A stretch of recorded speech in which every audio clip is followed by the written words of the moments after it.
call this meeting of the Finance Committee to order. We have a quorum as just determined by Pam. And so I'll entertain a motion to adopt the agenda. So moved. I'll second that. Moved in second. All in favor? Aye. Aye. Aye. Very good. Thank you. Minutes from the October 13 meeting. Any changes? I've got a few suggested or clarifications. One is minor.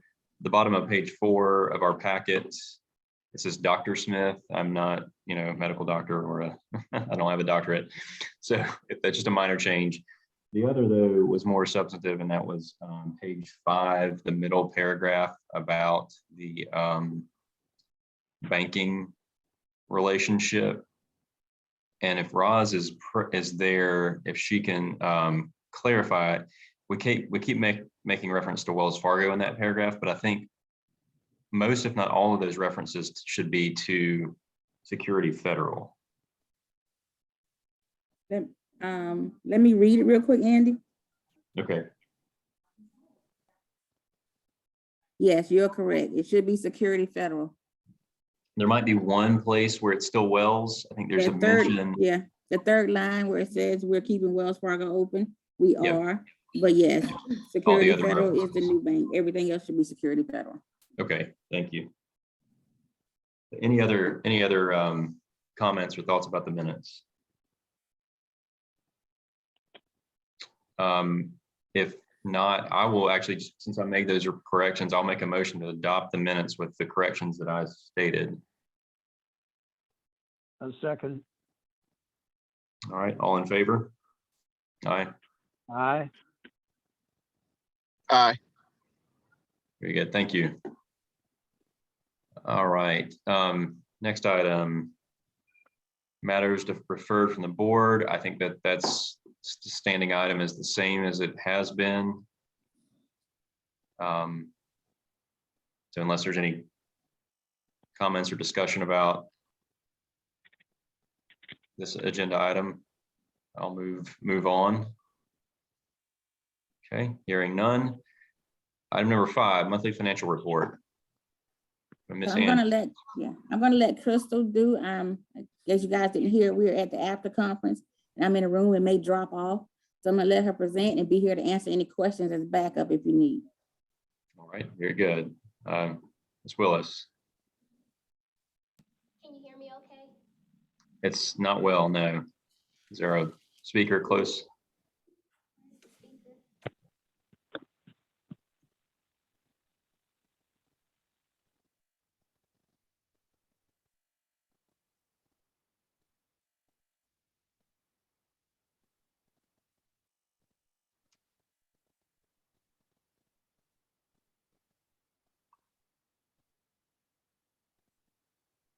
Ms. Willis, are you speaking?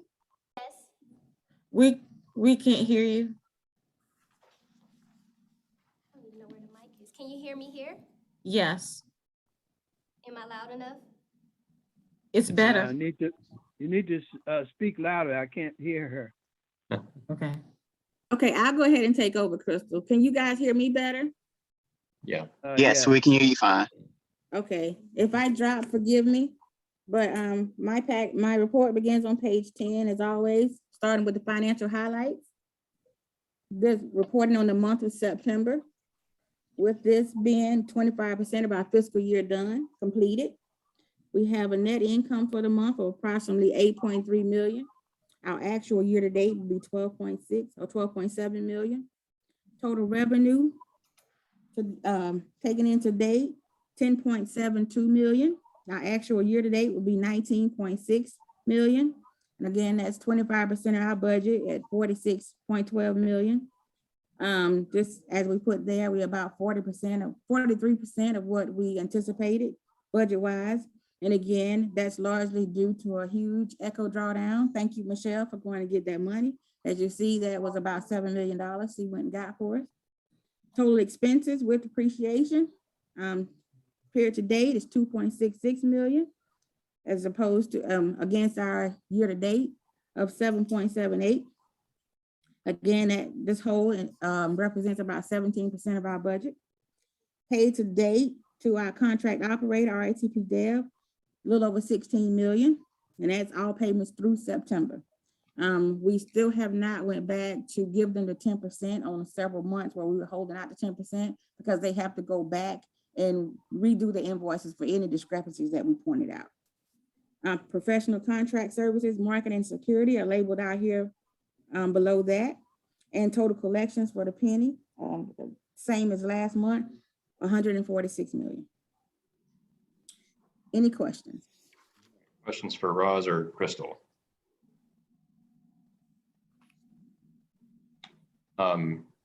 Roz, can you say a little bit more about the federal drawdown? That was a big, obviously a big item in Yes. September. So is there something specific you're looking for? So again, Michelle did her drawdown. I think most of it, Michelle, if you want to chime in and say what most of it was anticipated from brought in from. Yes, we drew down some operating funds, as well as the funding for the USC vehicles for the university service. Those were the major ones. Were those through standing grant programs, or is it new, for lack of a better word, stimulus funds through ARPA or CARES? The operating funds were the COVID funds. We still Okay. have some left on those. I will be drawing that down once we get corrected invoices from RATP Dev. The vehicles were a 5307 grant that was existing as well. And a question, so the COVID funds, are they restricted in any way or are they unrestricted funds? When we applied for those, Mr. Green, we did it purely for operational. So we can apply any operating expenses to that occurred during that time. The operating invoices for RATP Dev, I believe, will eat that grant up completely once we get the corrected invoices. Now, we do have additional funds that have come through that have not been allocated yet for a specific purpose, but those funds for that grant are strictly for operating. Okay. Thank you. Michelle, is the breakdown between those two main categories, is that what I'm seeing on page 12? There's under federal revenue, there's 2.8 for non-preventative maintenance, and then 4.5 or 4.6 for fleet procurement. Is that what you mean by the, more or less by the operating and the bus Yeah. procurement for USC? Okay. Yes. Yes. It's So for anybody- odd because the operating funds are actually considered capital under 5307 program, which can cause some confusion, but those funds are at 100%, and the fleet is at 8515. Okay.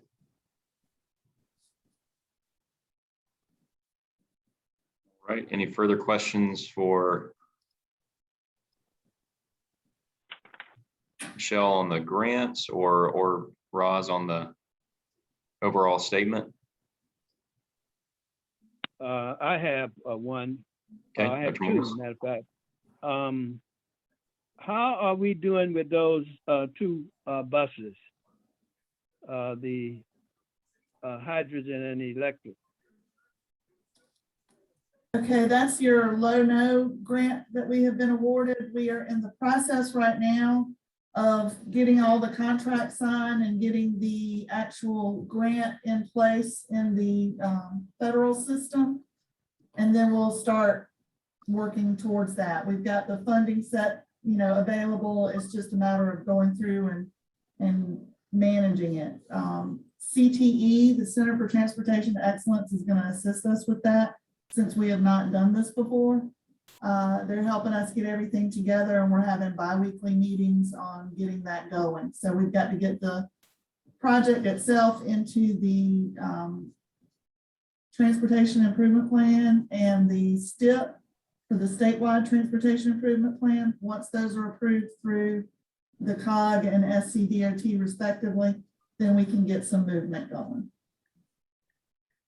Okay, thank you. We're still working on it then. Yes, and it's gonna take a little while, but we've got time. We're not in danger of losing the funds. So we've got time to do it the right way. And I have one question for Miss Andrews on page 24.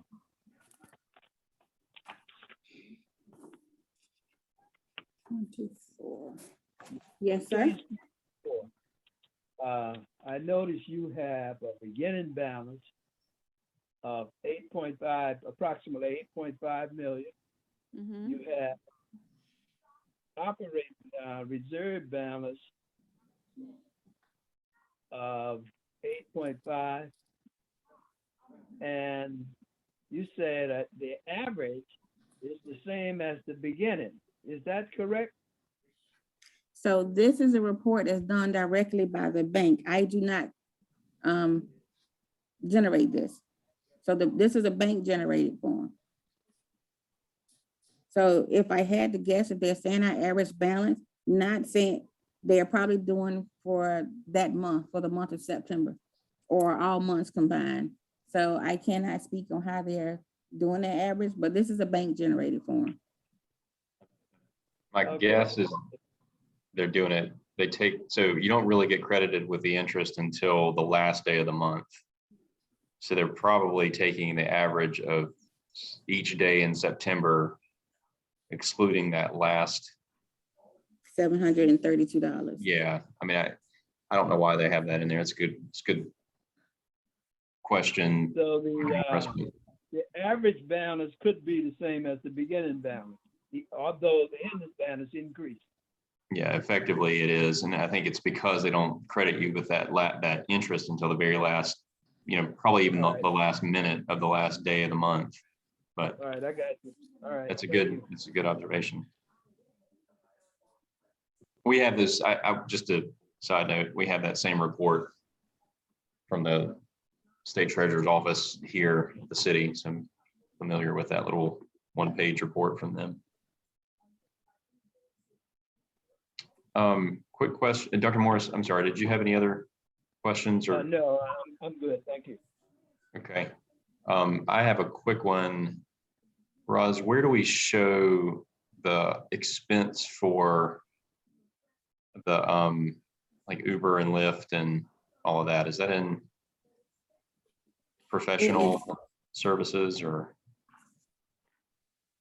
Crystal, can you respond to him real quick? What's the GL code for Uber and Lyft? Is it the special services?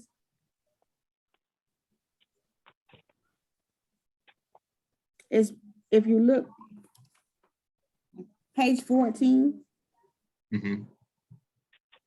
under the contractor, third line, contractor, special services and enhancements. Okay, yep. That's So your Uber and Lyft. Actual year to date is 217 on a budget of 163. The reason I brought this up is that I That can tell through 90,000.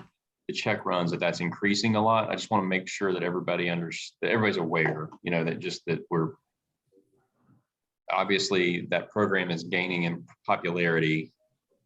And I'm not making a judgment on that. That's probably a good thing for the overall goal of transit ridership, and getting people where they need to go. I just want to note that we're, seeing an increase in use of our partnership with Uber and Lyft, et cetera. And Mr. Smith, just to point out, to let you guys know that before it was a $5 subsidy, now we're doing it at $8. So with the increase of the ridership, there also was an increase in the subsidy that you're providing. So that Okay. too is contributing to the large amount. Right.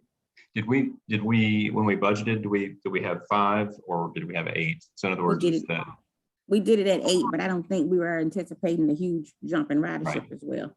Right, gotcha. Okay, excellent. Any other questions for Roz? Yes, Mr. Chair, I have one question. Mr. Lawson? Hey, good morning, Roz. I have a question for you. I'm on page 22. What is the federal expenses, under expenses, the expenses tab, the 5310 program? What is that?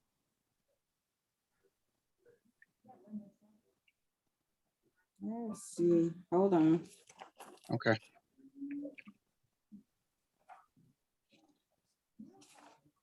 And just why I look for that, just to say that what you're looking to, we kind of try to give you guys a month to month, side by side view of what's going on. So Right. kind of look back into the regular report to get that same line item. Okay. Give me a second. I think that's no. Roz, this is Michelle. That is the, Mobility? yes, your mobility manager, and the programs falling under your mobility manager for people with disabilities and seniors. Okay. So a senior citizen program, we label it 5310. It's Yes, senior because that's the and type of, disabled, yes. Okay. All right. so Thank I'll you. change that. Yeah, I'll change that heading on it so you can know more of what it is, but. Thank you. Mhm. That 5310 is The it's a grant type, grant number, yeah. yeah. So it's not an internal designation, it's something we've picked up Correct. from, yeah. Okay. Any other questions? These are good questions. I think we covered a lot just in the last little.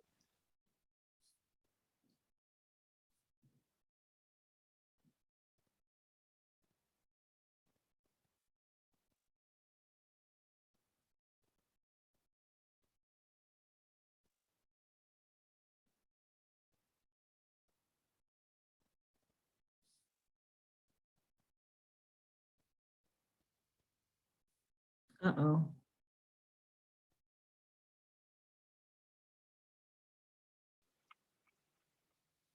There we go. Thanks, Councilman Green. If Dr. Prince, if you can kind of start over maybe with your report.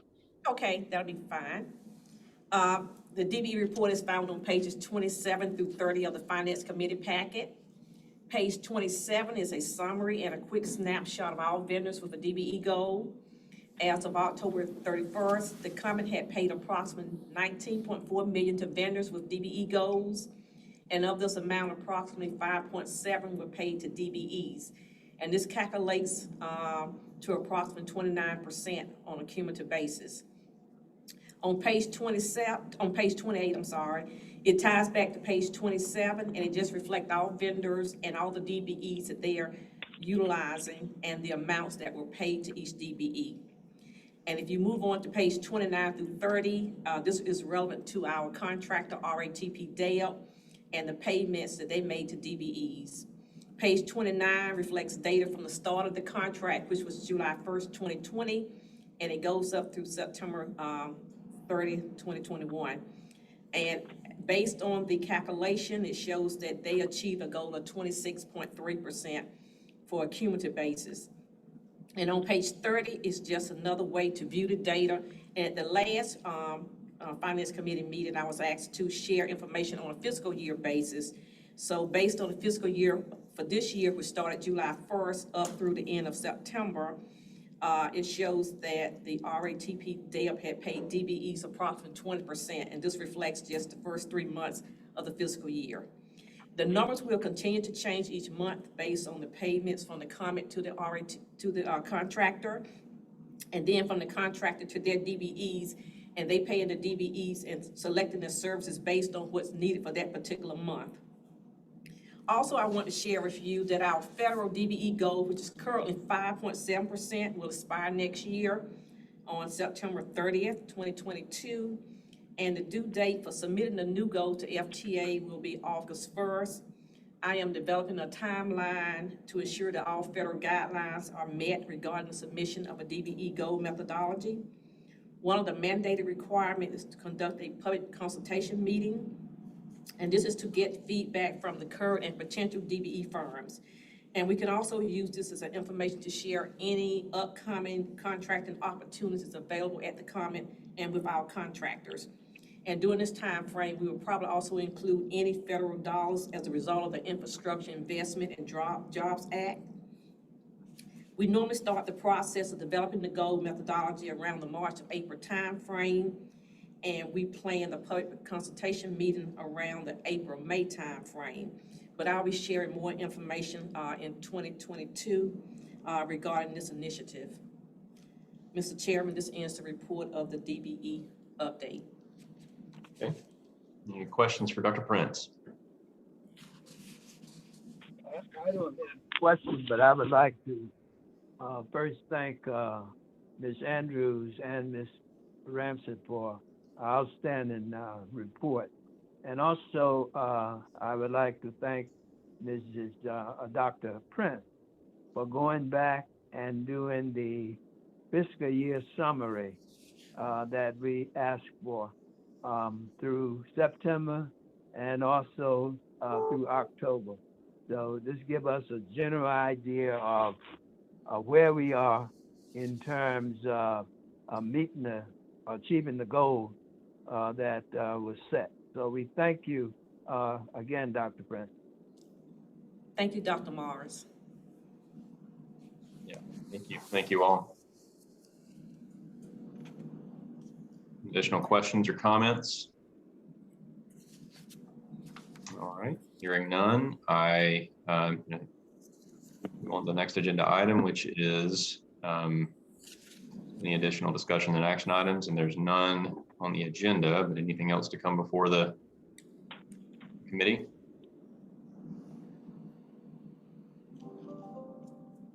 All right, very good. No need to go to executive session. So if there, hearing no additional comments or questions, I will entertain a motion to adjourn. So moved. I'll second that, Mr. Chair. Very good, thank you. All in favor? Aye. Aye. Aye. All right, thanks for a very efficient meeting. Good day.